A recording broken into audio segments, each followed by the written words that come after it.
Беларускія народныя казкі. Як кот звяроў напалохаў. Жыў дзед ды баба, і быў у іх кот. Дзед кашалі плёў, баба кудзелю прала, а кот паляваць на мышэй хадзіў. Вось пайшоў раз кот у лес на паляванне, ды і заблудзіўся. Шукаў дарогу дадому, не знайшоў, сеў пад ялінай і плача. Бяжыць лісіца. Убачыла кота, заглядзелася, ніколі яшчэ такога звера ў сваім лесе не сустракала.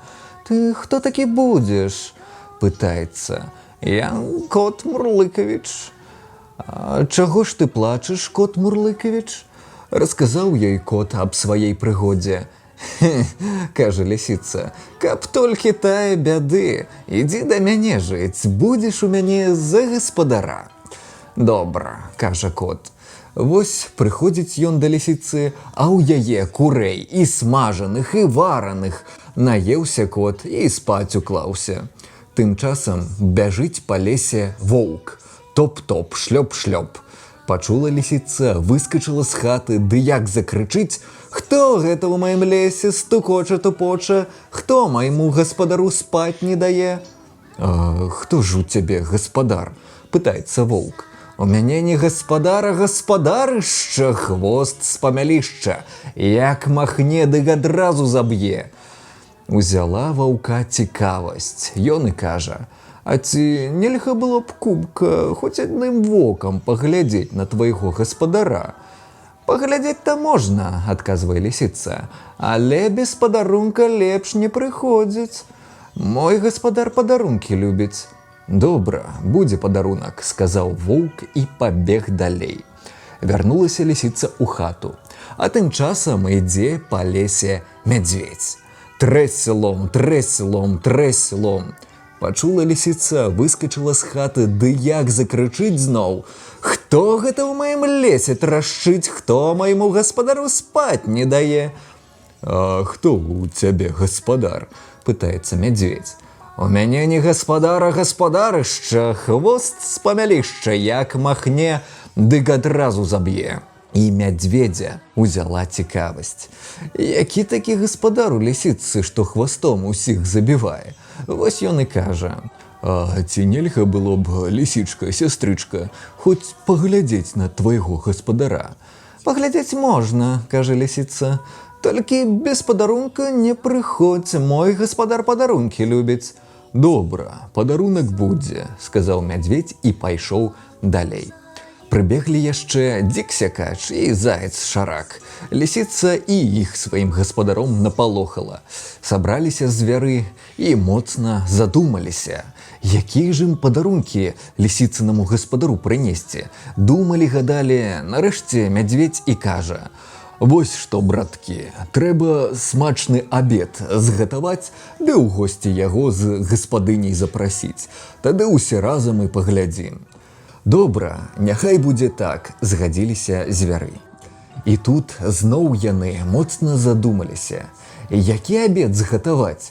Думалі, гадалі, нарэшце мядзведзь і кажа: «Я прынесу мёду калоду». «А я барана», – кажа воўк. «А я жалудоў», – кажа дзік.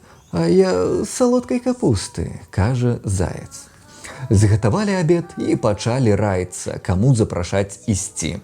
Мядзведзь кажа: «Я тоўсты, мне хадзіць цяжка». Воўк кажа: «Я і так набегаўся, мне ногі баляць». Дзік кажа: «А я складана гаварыць не ўмею». А заяц нічога не сказаў. Вось і парышылі паслаць яго, як лягчэйшага на ногі. Прыбег заяц да лісінай хаты, пастукаў лапкай у шыбіну, зажмурыўся ад страху, ды прапішчаў спалоханым голасам: «Дзень добры вам, шаноўныя гаспадары!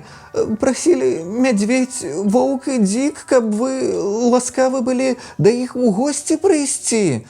Сказаў так адным духам, ды ходу назад. Падрыхтаваліся звяры гасцей сустракаць.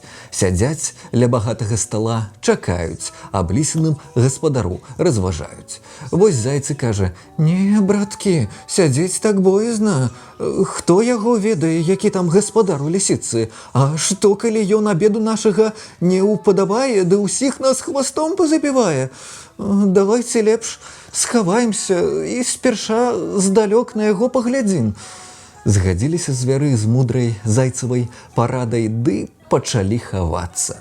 Мядзведзь на дуб улез, дзік у мох зашыўся, воўк пад куст забраўся, а заяц у траве схаваўся. Тым часам узняла лісіца пад руку свайго гаспадара і пайшлі яны ў госці. Прыходзіць на паляну, чуе кот, мясам запахла. Бачыць, цэлы баран ляжыць. Тут ён шэрсць наставіў, вусы натапырыў, да адразу на барана накінуўся. Есць ды ўсё бурчыць.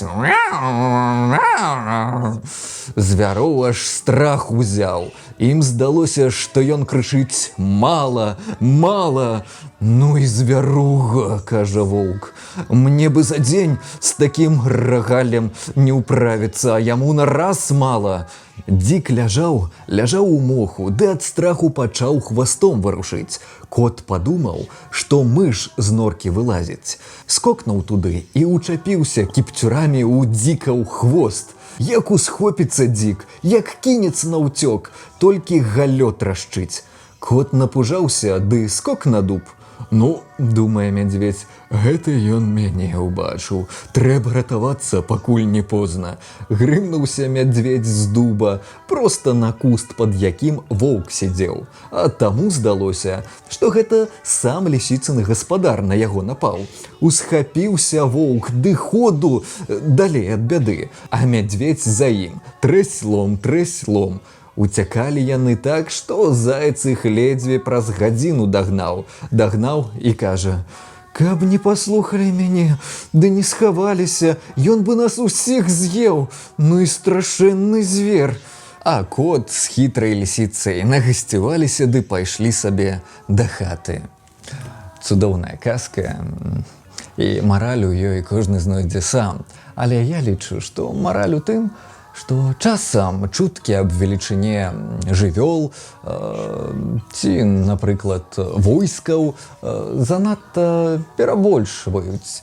І часам адбываецца так, што другое войска свету аказваецца другім з канца.